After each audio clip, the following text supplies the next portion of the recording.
We are Tamakake! This is I, Michi. Sonamai. Thank you for your request always. We love your support. Support. Support. Okay, let's watch. Yay!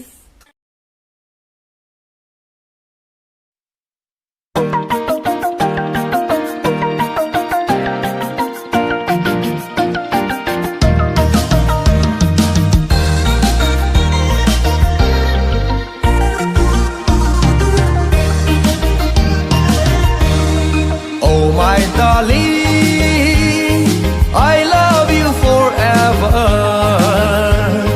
Cả đời hẹn cả ngày nu cây ma suy đi. Nang hi cây dia ki pana pasa na hi. The figure zong asumo lai lâu. Mít vet chim lâu baby. Nang hi cây ya ding mong mong ne hi.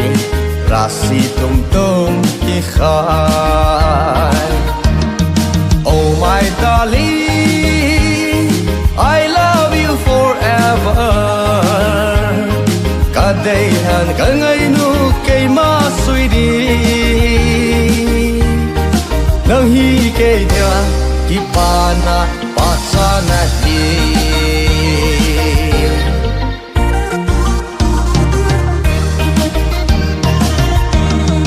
Kamil dâu bôi na so mai ngồi hiu. Ngang ba nga mer hoy la nu dang hi. Ta pon te kuki len sunga hin. Kalung layan at cham zing e. Oh my darling, I love you forever. Cả đời hẹn cả ngày nu cây ma suy đi.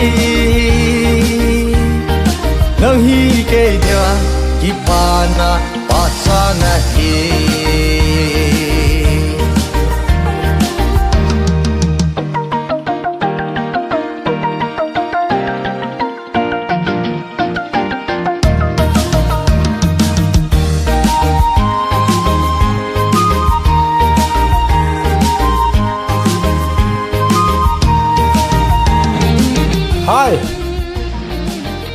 Hi sweetie.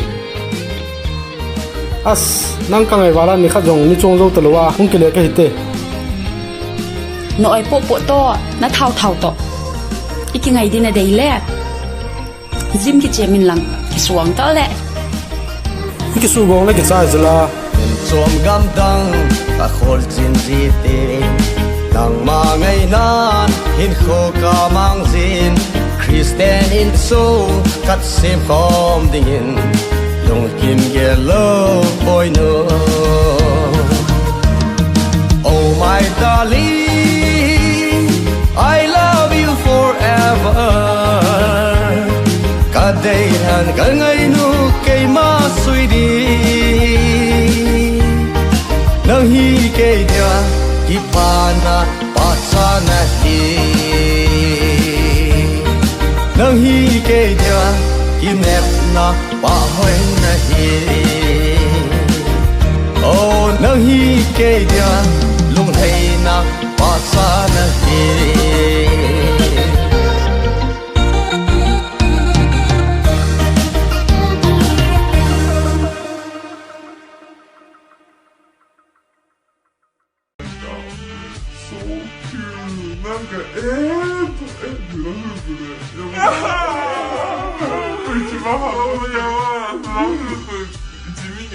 やってるのがすごいちょっとなんかつぼってしまった。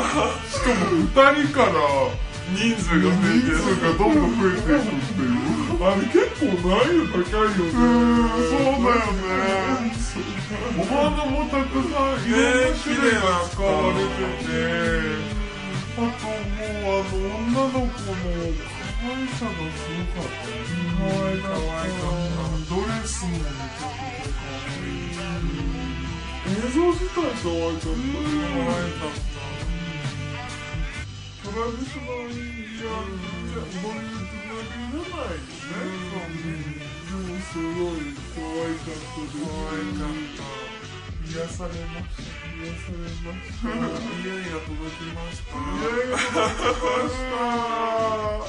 ありがとうございま